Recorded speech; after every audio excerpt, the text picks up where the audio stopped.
બનાસકાંઠા જિલ્લાના કાંકરેજના કંબોઈ બનાસ નદીના પટમાં ઉભેલો railway overbridge હલકી ગુણવત્તાવાળો હોવાનું સામે આવ્યું છે। આ બાબતને લઈને લોકોમાં ભારે રોષ જોવા મળ્યો છે। બનાસ બાદ મહેસાણાની કંપની સામે ફરિયાદ નોંધાઈ છે। બનાસ નદીમાં ઉભેલા બ્રિજના સળિયા દેખાવા લાગ્યા છે, જેથી લોકો માટે જોખમરૂપ બન્યો છે। વિજિલન્સ ટીમની તપાસમાં બ્રિજ જે છે હલકી ગુણવત્તાવાળું હોવાનું સામે આવ્યું છે। આ ખુલતાની સાથે જ કંપની સામે ફરિયાદ નોંધાઈ છે।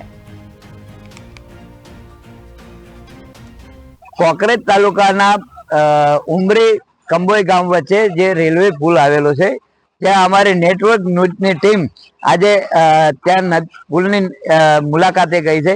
ખરેખર સત્ય હકીકત જાણવામાં જોઈએ તો તારીખ 20/1/2025 રોજ રેલવે વિભાગ દ્વારા શિવોરી પોલીસ સ્ટેશનની અંદર ફરિયાદ દાખલ કરવામાં આવી છે કે જે ખામીઓ બહાર આવતા કે જે કંપની સામે ફરિયાદ દાખલ કરવામાં આવી છે, ખરેખર શું ખામીઓ હોઈ શકે એ જ્યારે તપાસ થાય તો જ બહાર આવે। પણ ખરેખર અત્યારે તો એફઆઈઆર દાખલ કરવામાં આવી છે, તે કહી જાય છે કે કંઈક તો ખામી હોય જ।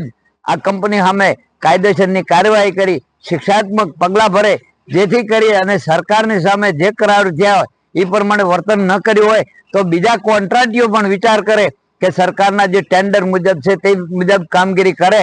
એવું ખરેખર અત્યારે સ્થળ ઉપર જોતા જણાઈ આવે છે કે જો કદાચ મજબૂત કામ કર્યું હોત તો આ રિનોવેશન કરવાનો સમય ના આવ્યો હોત, પણ રિનોવેશન કરી જે એના નીતિ નિયમો છે એ પ્રમાણે કામગીરી મિસ્ટેક દેખાય।